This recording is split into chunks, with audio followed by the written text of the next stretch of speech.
Hey there, and thanks for tuning in. Today we'll be taking a look at the science fiction horror film Prometheus. Elizabeth Shaw and Charlie Holloway discover signs of life beyond our world and go in search of aliens they believe are the engineers of mankind. Spoilers ahead. We open on a beautiful landscape, and what's in the sky? Is it a bird? Is it a plane? No, it's a spaceship. An alien guy comes to the end of the waterfall and eats something that infects his body, making him deteriorate. He falls straight into the water and dies. Rest in pieces? So now the year is 2089, and Elizabeth Shaw and Charlie Holloway are in Scotland with their team digging through rocks when they encounter something exciting, to geologists that is, drawings on a stone that date back 35,000 years or more. The two are aboard a spaceship in stasis along with the rest of the crew, as they're monitored by an android named David. He's been hanging around doing human things like watching movies and riding his bike, keeping the ship going. Now the ship announces it reached its destination, which means he needs to wake up the overseer. He goes to her chambers but finds the pod empty, with footprints leading to her cabin. Meredith Vickers is doing push-ups in her room when David enters. She asks how long they were asleep for and if anyone died. And after he tells her, she instructs him to wake up the crew.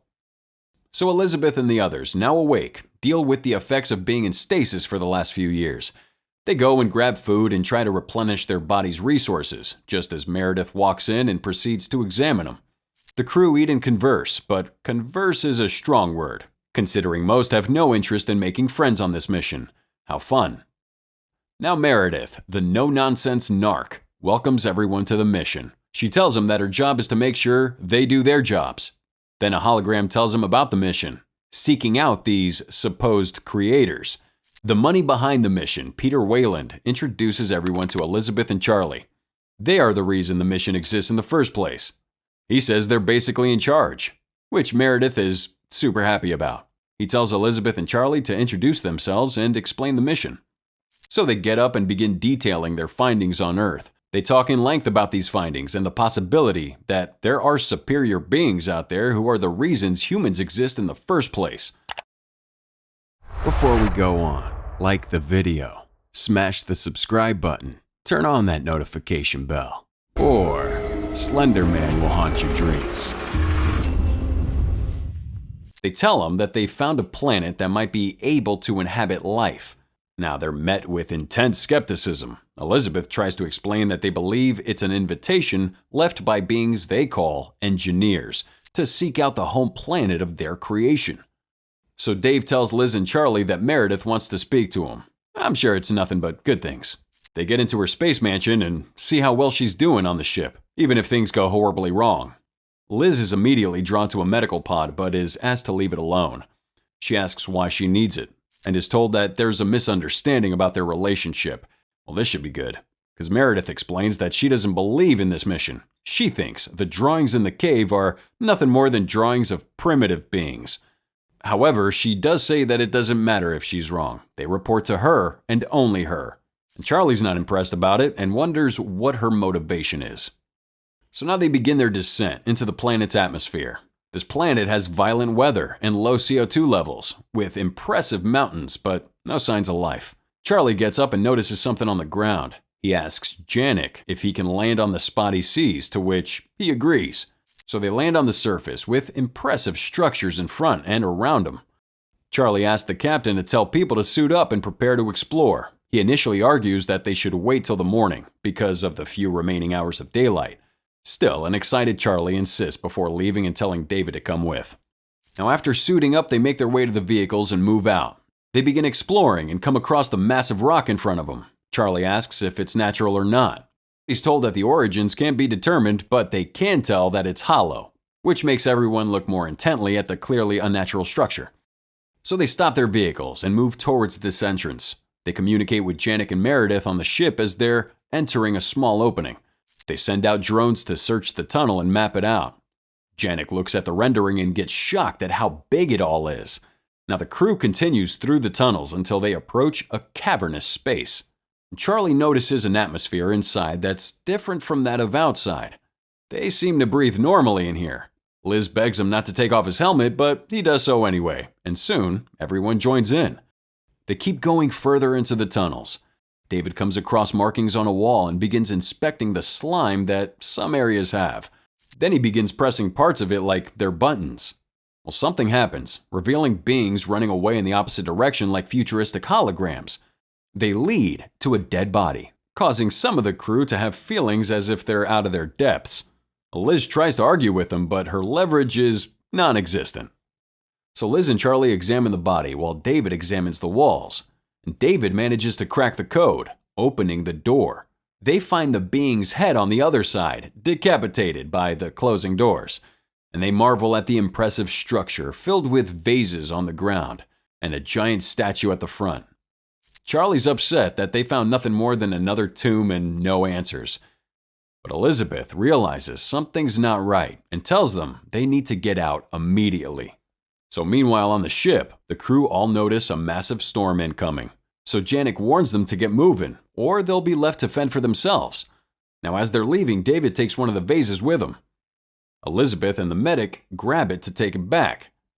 They're racing back to the ship, and as they return, the head falls off. Elizabeth tries to get it but is swept up in the storm. Charlie races to save her but finds himself in a similar situation. Thankfully, David comes and fetches them with a cable that will pull him back to safety. Now the captain asks where Fifield and Milburn are, and it turns out they got lost in the cave and never left. He tells the two to hang tight till morning, which they're not so happy about. Now in the med lab, Liz and the doctor examine the head. Meredith comes in and asks if all the supposed engineers are dead. Elizabeth tells her she's unsure, considering they just got there. The medic tells Liz to look at her screen, and they both realize the head has a helmet on. David removes it, and underneath the masks reveals a head that looks almost human. They begin poking around, and then they trick the head into believing it's alive. They quickly realize the head isn't responding well, so they try to take it down, but it's too late. They put it behind glass, and it explodes. Well, now they're confused, but determined to do more tests to understand the creature. David talks to his boss, and on the way back to the lab, he's confronted by Meredith, who asks what was said. At first, he doesn't tell her, which makes her angry, a state she seems to always be in. But he eventually tells her that the boss said to try harder. Again, she's not happy. So Liz is examining the DNA. David's looking at a cylinder thing he stole from the tomb, and Liz puts the alien's DNA against the human DNA and finds a direct match. Meanwhile, David finds some weird alien-looking thing in a tube. Shocker. He puts a bit of the liquid on his finger. So he goes in search of Charlie, who's wallowing, and he asks Charlie what he's after on this planet. And he's told that he wanted answers from the creators. But finally, David asks how far Charlie would go to get his answers. And Charlie, of course, responds with anything. David passes him a drink, but Charlie doesn't know that it's been laced with that black oil substance found on that alien rock. He downs that drink. The two stranded crew members come across a pile of dead aliens. And while they're looking around, Janek sees one of the drones stuck in place. He radios the two and tells them that the drone detects a life force. Now they argue back and forth with the crew, saying it's impossible, but the captain says it might be a glitch after noticing it disappeared. Now in her room, Elizabeth watches the footage back from the caves and takes notes. Charlie comes in, asking why he was summoned. She's going to tell him about the DNA, but then stops and sees the rose in his hands. He tells her he wanted to give it to her after they found what they were looking for. She says they did, and while he sort of agrees, he's still disappointed. She shows him the DNA and he gets happy, causing them both to begin getting intimate.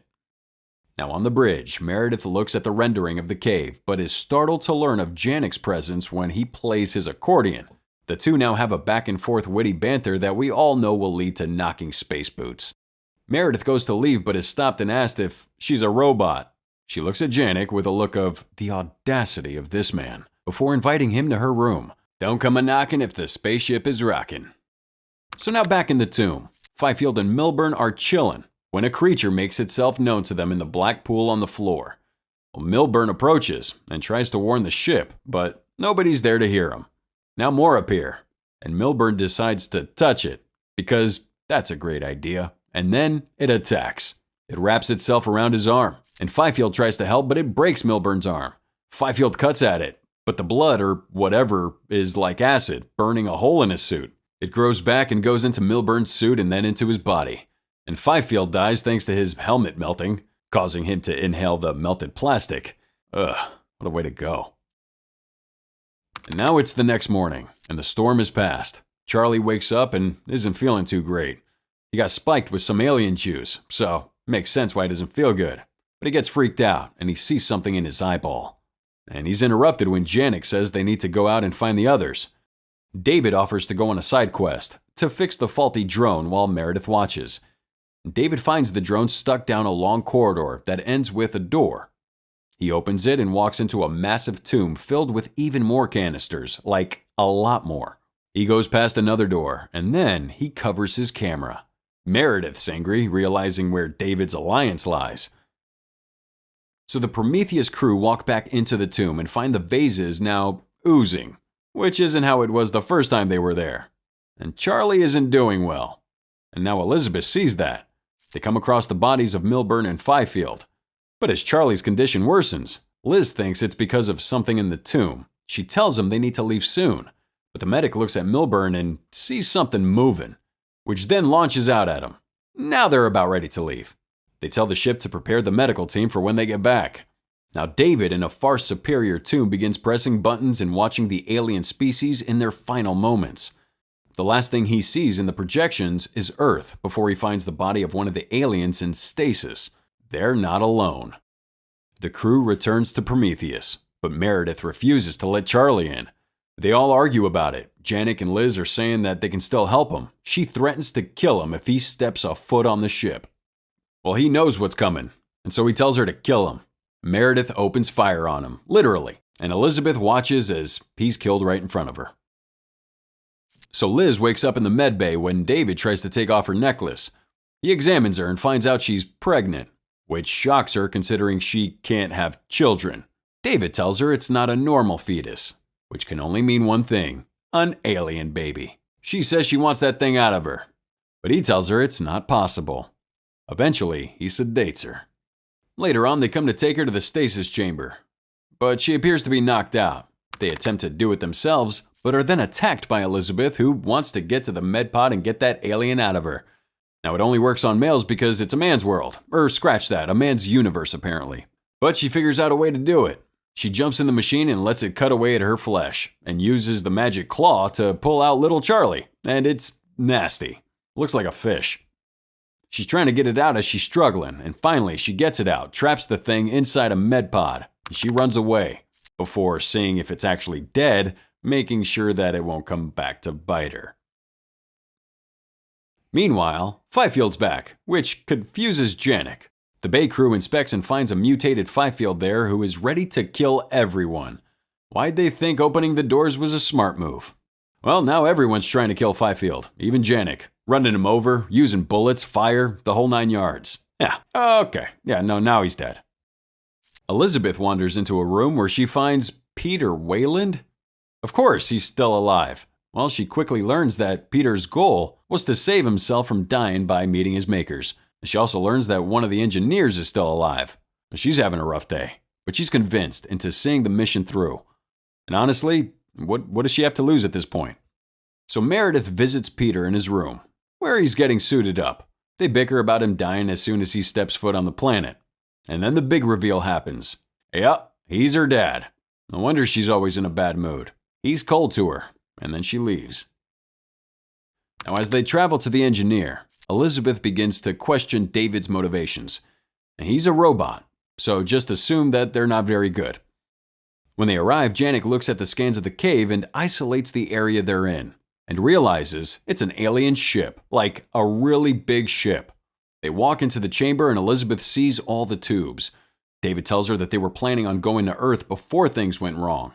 Then he goes to wake up the engineer, and Peter wants to ask it questions, but Elizabeth knows the engineer isn't their friend and asks why he wanted to destroy Earth.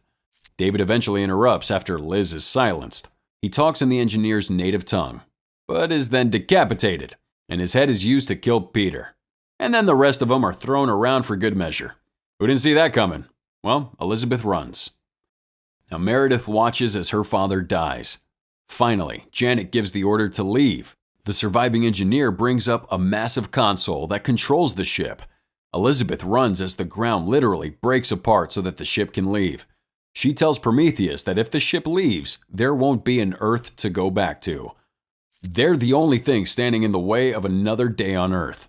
Well, Janek eventually ignores Meredith and tells her either to stay on board or get to her escape pod.